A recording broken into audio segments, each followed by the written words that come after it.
한경환 법무부 장관 내정자 사퇴 관련해서 이 사퇴시킨 문건이 결국은 42년 전 판결문인데 유출 경위에 대한 논란이 있죠. 어제 자유한국당 중앙덕 의원은 기자회견을 열고 논란에 대해서 해명을 했는데 소개하기 전에 기침을 하시면 어떡합니까? 이정일 판사님. 아이고, 죄송. 이 판결문에 대해서 문제 제기를 했던 이정일 전 부장판사 연결되어 있습니다. 안녕하십니까? 아유, 이거 전화 연결돼 있는지 몰랐습니다. 죄송합니다. 네. 인사를 기침으로 하신. 자, 중앙덕 의원이 판사님을 직접 기자회견에서 언급을 했기 때문에 저희가 인터뷰를 하지 않을 수가 없습니다. 우선, 언급을 하게 된 이유가 바로 가정법원의 판결문은 비공개가 원칙이라서 이 공개는 가사소송법을 위반한 것이라고 판사님 주장하셨죠. 이걸 좀 더 설명해 주십시오. 어떤 위반인지. 가사소송법 10조에 보면 이렇게 되어 있습니다. 가정법원에서 처리 중이거나 처리한 사건에 관해서는 성명, 연령, 직업 및 용모 등을 볼 때 본인이 누구인지 미루어 짐작할 수 있는 정도의 사실이나 사진을 신문, 잡지 그 밖의 출판물에 게재하거나 방송할 수 없다. 이렇게 되어 있고요. 그러니까 이제 뭐 미루어 짐작할 수 있을 정도로도 안 된다는 거니까 대놓고 하는 건 더 안 되는 거죠. 예. 기본적으로. 예. 그다음에 그 다음 조항이 10조의 2에 보면 이 판결문과 같은 재판서를 발급을 받으려면 재판 당사자이거나 또는 이해관계가 있는 제3자가 그 이해관계를 소명한 때 그때 법원 서기관이나 뭐 이런 법원 직원에게 신청할 수 있다 이렇게 돼 있습니다. 그렇군요. 그러니까 예, 두 가지 점인데 하나는 이런 신청 절차를 거쳤느냐.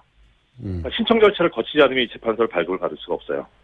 그다음에 또 하나는 이 아까 좀 전에 말씀드린 대로 뭐 용모나 뭐 이런 거를 미루어 짐작할 수 있을 정도로도 보도하면 안 되는데 아예 판결문 전면에 뭐 인적 사항이 다 나왔죠. 생년월일, 그렇죠. 본적, 네. 주소 이게 다 나와 버렸어요. 네. 그러니까 이런 보도를 한 데도 책임이 있다는 거죠. 근데 주 의원이 얘기를 한 부분은 이 지금 10조의 2, 그러니까 본인은 이제 판결문을 입수했다는 거잖아요. 네. 그러면 이 절차를 거쳤느냐가 문제가 되는 건데. 이해관계가 있는 제3자라는 거는 정치인은 해당이 안 되는 겁니까? 그렇죠. 보통 이런 경우죠. 예를 들어서 어떤 사람이 재판을 거쳐서 이혼을 했어요. 네. 그런데 이제 새로 결혼하려고 하는데 그 결혼 상대방이 보니까 왜 이혼을 했느냐 하니까 그때 뭐 상대방한테서 뭐 얻어맞았다, 폭행을 당했다 이렇게 주장을 했단 말이에요. 근데 좀 미심쩍다. 그래서 가정법원에 가서 내가 결혼할 사람인데 이 재판서를 좀 보고 싶다 하면은 떼볼 수 있는데 거기에 보니까 뭐 바람 폈다. 이렇게 이렇게 나올 수 있으니까. 그런 경우에 이해관계가 있는 거죠. 제3자는 보통 이해관계가 없는 사람을 지칭하는 게 제3자인데 이해관계가 있는 제3자가 뭔가 했더니 그렇게 예를 드시니까 정확하게 이해가 되네요. 예. 네, 그러니까 지금 정치인이나 뭐 이런 경우에는 이해관계가 없는 거죠.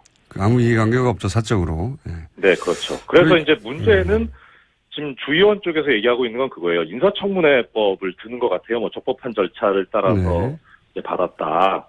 이렇게 얘기하는 것 같은데 적법할 때 이 적법이 어떤 법인지를 명시적으로 얘기를 안 하셔가지고 뭐 이건 추측인데 아마 인사청문회법이 아닌가 싶은데 인사청문회법엔 이렇게 돼 있어요. 12조를 보면 1항에 위원회, 이제 인사청문특별위원회를 얘기하죠. 이 위원회는 그 의결, 그러니까 위원회에서 의결을 하는 경우 내지는 제적의원 3분의 1 이상의 요구, 그러니까 위원회는 아니더라도 국회 제적의원 3분의 1 이상이 요구하는 경우에는 이 인사청문과 직접 관련된 자료의 제출을 국가기관이나 뭐 지방자치단체 기타 기관에 대해서 요구할 수 있다 이렇게 돼 있어요. 그러니까 그럼 이 절차는 거쳤어야죠. 위원회에서 의결을 했느냐. 그다음에 내지는 국회 제적의원 3분의 1이 요구를 했느냐. 국회 제적 3분의 1은 요구한 적이 없는 걸로 아니까. 예. 네, 위원회 차원에서. 위원회 의결이 있었는지는 모르겠는데 정확하진 않은데 근데 이 인사청문위원회가 지금 법사위에 설치가 됐잖아요. 예. 거기서 활동을 했는지는 뭐 보도가 나온 게 없어요. 그런데 이제 미루어 짐작할 수 있는 건 뭐냐면 만약에 위원회에서 의결을 했다. 그렇게 해서 판결문을 받았다 치면요. 예. 위원회에서 이런 판결문을 요구를 해서 받았는데 이런 사실이 나와 있더라라고 위원회에서 얘기를 해야 되는데 주 의원이 기자회견을 했어요. 단독으로. 개인적으로 했죠. 예. 그러면 이거는 위원회에서 한 게 아니라 개인적으로 얻었다는 얘기인 것 같거든요. 위원회 의결 사항은 아닌 것 같고요. 예. 예. 이건 뭐 저희가 따로 또 한번 인터뷰를 해보겠습니다. 근데 지금까지 말씀하신 걸 정리하면 그러니까 보도와 관련한 것은 언론사의 이제 책임을 물을 일인 것 같고, 그죠? 그렇죠. 이건 주의원하고 관계가 없죠. 네. 그리고 네. 이것이 주 의원이 그 이해관계가 있는 제3자인가 하는 문제가 하나 있는 거고요. 아니다라는 말씀이신 네. 거고요. 예. 예. 이해관계가 있는 제3자여야 하는데 그리고 또 절차적으로 이게 위원회 의결을 거쳤느냐 하는 청문회법, 인사청문회법을 제대로 지켰느냐 하는 문제제기가 있을 수 있고요. 그죠? 그렇죠. 예, 이렇게 정리하면 맞는 거죠. 네, 그렇죠. 그러면은 그 두 가지 다 안 한 거 아닌가 싶은 생각이 드는 거죠. 그렇군요. 그러면 일단은 언론사, TV조선이죠. TV조선에서 이 인사 개인의 신상이 다 드러났죠. 왜냐하면 자료를 네, 흔들었기 그렇죠. 때문에 예. 네. 보도를 한 것은 기본적으로 법을 위반한 것은 맞군요. 그렇죠. 그거는 10조 위반이죠. 그리고 이 경우에는 72조에 보면 가사소송법에 이 보도 금지 규정을 위반한 경우에는 2년 이하의 금고 또는 100만 원 이하의 벌금에 처한다는 형사처벌 조항도 있어요. 알겠습니다. 네. 그리고 그 외에 이 보도 관련한 의문점은 없습니까? 일단 취득 보도 관련해서 과정이라든가 먼저 취득 일자라든가 뭐, 예. 말씀을 좀 드려보면 이 TV조선이 최초의 보도를 한 게 최초 보도인지 모르겠는데 일단 검색상 나오는 게 예. 지난 6월 15일 날 저녁 7시 30분에 뉴스판이라는 프로그램에서 보도가 됩니다. 예. 그리고 주광덕 의원이 블로그에도 올렸고 보도자료를 냈는데 거기에 이제 뭐 자기가 법원행정처에다 이 판결문을 요구를 했다라고 예. 하면서 요구한 일시가 6월 15일이에요. 뭐 시각은 안 나오는데. 예, 예. 그리고 취득한 때도 6월 15일입니다. 네. 그러니까 법원에서 받았다는 거죠. 당일날 바라받았군요. 예. 예.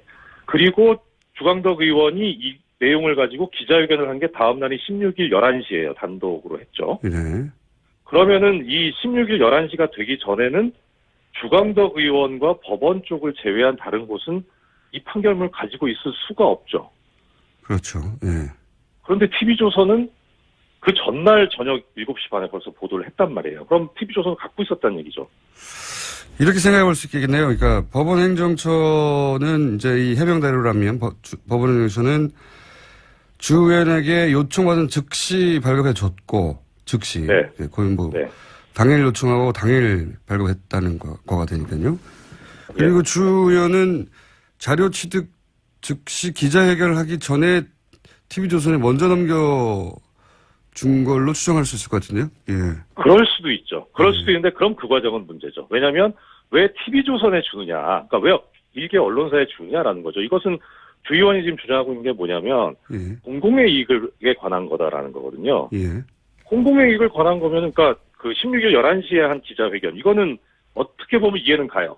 예. 그러니까 공공이 알 수 있도록 한 거니까.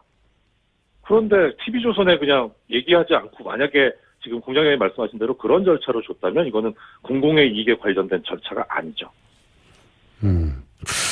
그 공공의 이익 말씀하시니까. 네. 그러니까 지금 말씀 듣고 두 가지가 떠오르는데 하나는 뭐냐면 법원행정처가 자료 요청을 받은 즉시 이런 민감한 개인정보 자료를 당일 바로 넘겨주는 게 제가 알기로는 상당히 이례적인 것이 왜냐하면 이 자료 요청이 강제 조항이 아니잖아요. 제가 알기로는 네. 정보 요청을 하면 부처 내에서 자기 내규에 따라서 자체 판단을 해서 공개하지 않는 정보가 사실 상당히 많고 민주당이 야당 시절에는 뭘 달라고 해도 그 자료 공개를 하지 않는다고 워낙 그래서 힘들다는 소리를 많이 했었는데 이건 굉장히 빨리 준 케이스가 돼서 그게 좀 이례적인 게 하나 있고. 네. 근데 이건 판사님이 모르실 부분이니까 저희가 따로 인터뷰를 해보겠고요. 또 하나는 지금 이제 공공의 이익, 그래서 이 보도 금지는 공공의 이익, 이해에 부합하기 때문에 그럴 경우에는 위법성이 조각될 수 있다고 주 의원이 이제 주장을 했습니다. 그러니까 이게 개인정보지만 공공의 이익을 위해서 공개할 수 있는 것이다. 위법성이 조각될 수 있다. 이렇게 반박했는데 여기에 대해서 뭐라고 하시겠습니까? 일단 가장 큰 부분은 뭐냐면요. 첫째는 공공의 이익 부분 관련해서 지금 주 의원이 얘기하고 있는 거는 판결문 공개라든가 보도 금지 뭐 이 부분이에요. 근데 네. 지금 제가 주 의원 쪽에 대해서 문제를 삼는 거는 판결문 공개나 보도 금지 부분이 아니고요. 그건 언론사에 따지는 어떻게 취득했냐는 거예요. 네. 근데 주 의원이 그 얘기를 하고 나서는 것 자체가 좀 이상은 해요. 왜냐면은 그분은 국회의원이지 언론사 대변인이나 대표가 아니잖아요. 그렇죠. 그 이야기는 언론사가 할 일인데. 예. 그렇죠. 언론사가 할 일을 자기가 하고 있는 게 좀 이상하고 뭐 그건 그렇다 치고 또 두 번째는 보도자료도 그렇고 그다음에 블로그에도 올리셨던데 그 대법원 판례하고 헌법재판소 결정문을 인용을 하셨더라고요. 네, 결국 언론이 이것을 공개하는 것이 공공의 이익에 부합하기 때문에 공개할 수 있다 이런 얘기죠. 예. 그렇죠. 그런데 이 경우는 뭐냐면 지금 주 의원 말에 의하더라도 판결문을 공개할 수 있다. 네. 법이 명시적으로 금지하고 있더라도 예. 그러면은 그 사안에 관한 판례를 인용해야 되는데 예. 지금 네 가지 판례를 보면 네 가지 판례를 예로 들었습니까? 블로그에? 예, 그렇습니다. 예, 네. 블로그에 예를 들었어요. 보도자료에도 나왔고요. 예. 보면은 전부 다 이게 판결문 공개에 관한 게 아니에요. 그리고 심지어는 또 어떤 것도 있냐면 그 예를 하나 들어드릴게요. 그 주의원이 블로그에 올린 건데 대법원 1998년 9월 4일 선고 96-11327 판결을 예를 들었어요. 네. 공공의 이익에 부합하는 경우에는 뭐 그렇게 보도할 수 있다 이런 취지인데 이 대법원 판결의 사안은 뭐였냐면 그 MBC 뉴스데스크 사건인데요. 네. 이때 어떤 일이 있었냐면은 뉴스데스크에서 보도를 할 때 그 보도 대상자한테 사생활에 관한 부분을 좀 보도를 해야 되겠다. 그래서 승낙을 받았어요. 네. 근데 승낙을 받은 범위를 초과해서 보도를 했을 뿐만 아니라 여기서 이제 신분이 노출되지 않게 해달라고 했는데 이게 신분 노출되게 뭐 모자이크 처리도 제대로 안 되고 그리고 음성면도 제대로 안 된 거예요. 그래가지고 이제 이분이 손해배상 청구를 한 거죠. MBC에 대해서. 예.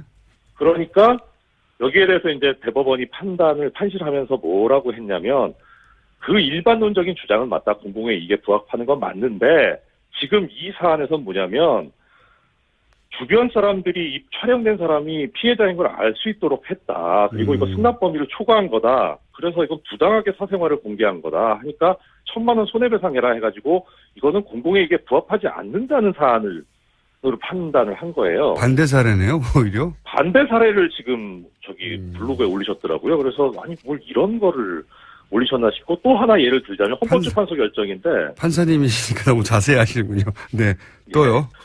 예, 헌법재판소 결정인데 2013년 12월 26일 날 헌법재판소에서 나온 2009 헌마 747 헌법소원 사건이에요. 이거는 어떤 내용이냐면 그 문제된 분이 이명박 전 대통령에 대한 동영상을 블로그에 게시를 해서 비판을 했어요. 네. 그러니까 그걸 가지고 이제 검찰에서 기소유예 처분을 했는데 그러니까 기소유예라는 거는 죄가 인정되긴 하는데 다른 여타 이런 사정들을 고려해 보면은 이게 재판에 넘기는 것은 좀 과하다, 부당하다 해가지고 기소를 안 하는 처분이거든요.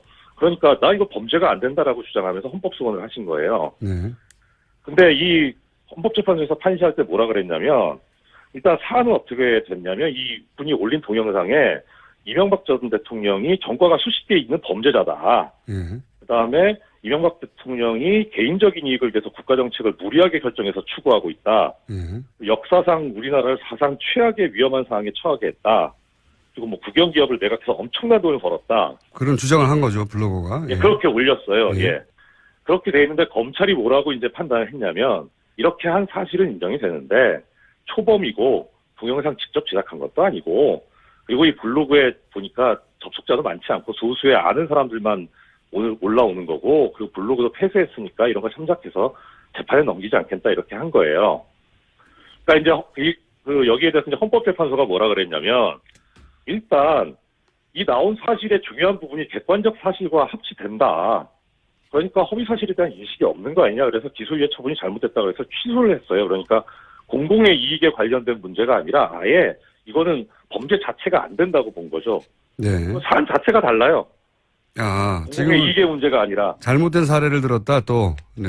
예. 그래서 도대체 이런 사례를 가지고 왜 예를 들면서 본인의 행동이 맞다, 합리적이다라고 주장을 하시는지 법률가가 왜 그러신지 좀 이해가 안 가요. 그 부분은 저희가 주광덕 의원님 인터뷰를 요청할 생각인데 저희는 네. 반론권을 보장하기 때문에 인터뷰 응하실지 모르겠습니다만 그때 물어보기로 하겠습니다. 자, 네. 그러니까 이제 어쨌든 지금 공공의 이익 때문에 공개했다고 하고 여러 사례를 들었으나 그건 맞는 사례가 아니다라고 이제 반론을 하신 네. 것이고. 예. 그러면 이건 어떻습니까? 초기에는 이거 검찰이 흘린 거 아니냐 언론에 이런 얘기도 있긴 있었습니다. 그 부분 어떻게 생각하세요? 그럴 가능성을 전혀 배제할 수는 없는데요. 네. 일단 뭐 검찰에서 입수를 했을 수도 있으니까. 그런데 이제 그 부분에 대해서는 저는 큰 정보는 없는데 일단 시스템으로 보면 이게 지금 가사 판결서잖아요. 가사 소송에 관한 것.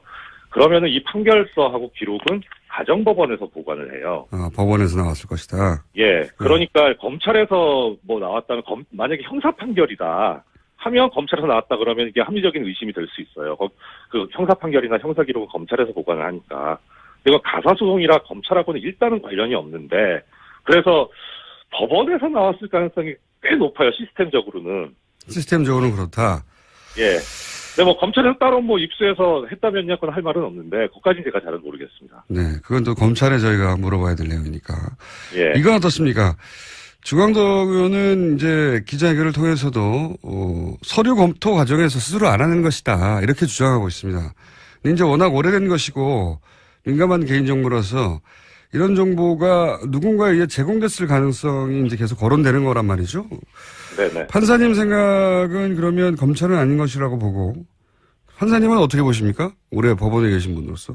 일단 두 가지 가능성이 있어요. 그러니까 이제 뭐 심지어 뭐 피해자 그 상대 여성분이 제공한 건 아니냐 이런 얘기가 뭐 있다고 하더라고요. 예. 근데 이제 그러면 이제 두 가지 가능성이 있죠. 하나는 그분이 75년도인가 그때 판결을 받았을 때 그때 받은 판결문을 지금까지 가지고 있는 경우. 예. 생각하기 쉽지는 않지만 뭐 그럴 수도 있긴 하는 거죠. 네, 그럴 수도 있죠. 예, 그럼 예. 그다음 또 하나는 최근에 안경환 후보자가 이제 법무부 장관 후보자로 지명이 되니까 이 사람은 안 된다 생각해서 이번에 비로소 판결문을 새로 발급받은 경우 이 두 가지가 있을 수 있어요. 그렇군. 당사자라고 한다면. 네. 예, 당사자면 이건 가소송법 위반이 아니죠. 기본적으로 네. 당사자이기 때문에. 그러면은 첫 번째 경우는 근데 보니까 이 지금 보도된 판결문 형태를 보니까 판결이 언제 확정됐다라고 하는 그 고무인으로 찍혀서 기재가 있더라고요. 판결문 네. 첫 페이지에. 과거 판결문이 아니란 말씀이시고. 예. 그렇죠. 예. 새로 만약에 발급받은 이제 거다. 새로 그러니까 과거는 절대로 아니다라는 거죠. 이거 확정된 얘기가 나오니까. 예. 그다음에 두 번째 가능성은 주광덕 의원이 그 가능성을 배제시켜줬어요. 본인이 그거는 취득했다는 거잖아요.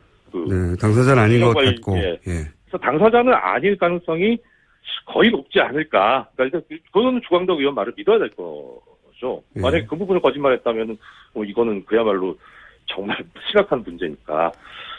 그래서 일단 제3자가 제공했을 가능성은 그렇게 좀 가능성이 낮지 않나 싶은데 문제는 이제 그래서 이건 좀 이제 그야말로 여러 가지 짜깁기한 추측인데 일단 TV조선 보도 있었던 아까 말씀드렸던 6월 15일 요때로 한번 돌아가 보면은 이 당시에 어떤 일이 있었냐면요.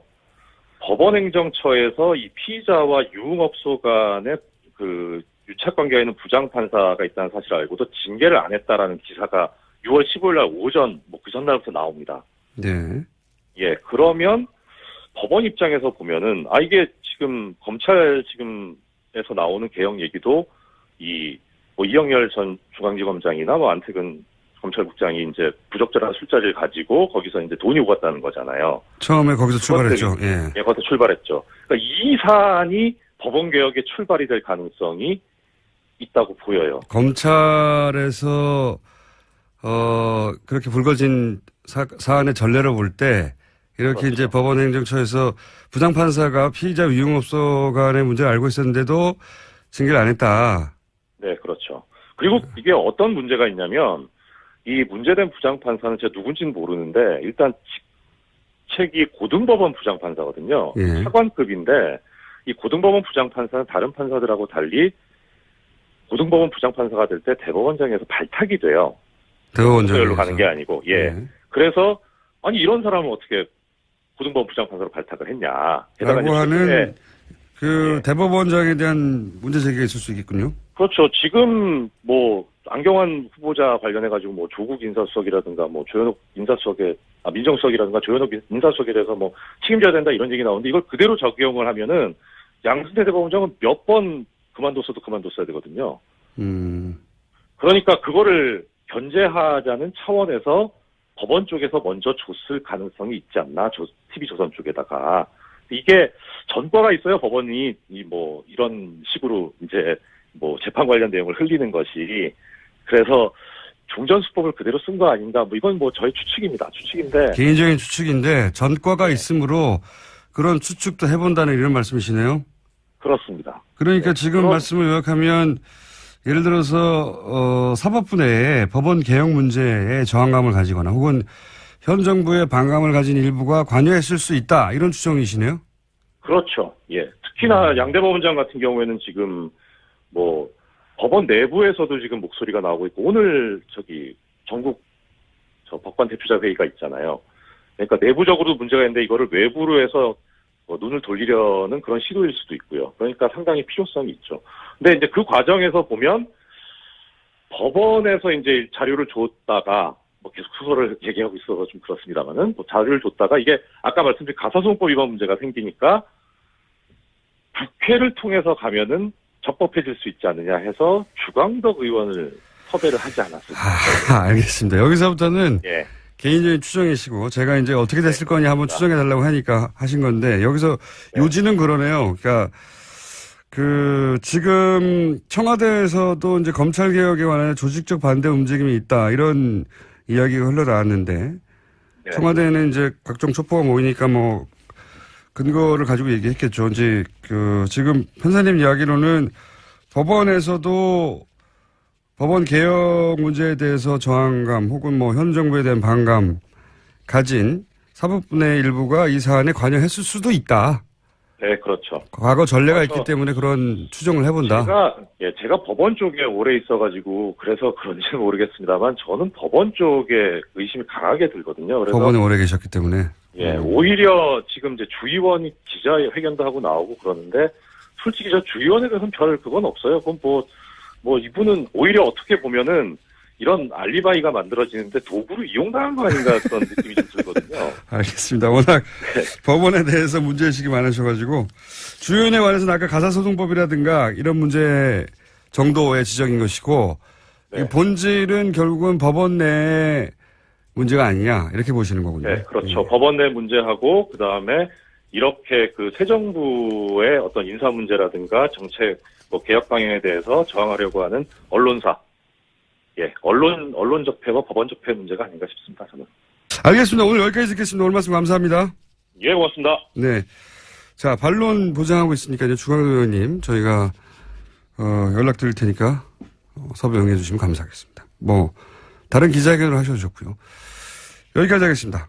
한경환 법무부 장관 내정자 사퇴 관련해서 이 사퇴시킨 문건이 결국은 42년 전 판결문인데 유출 경위에 대한 논란이 있죠.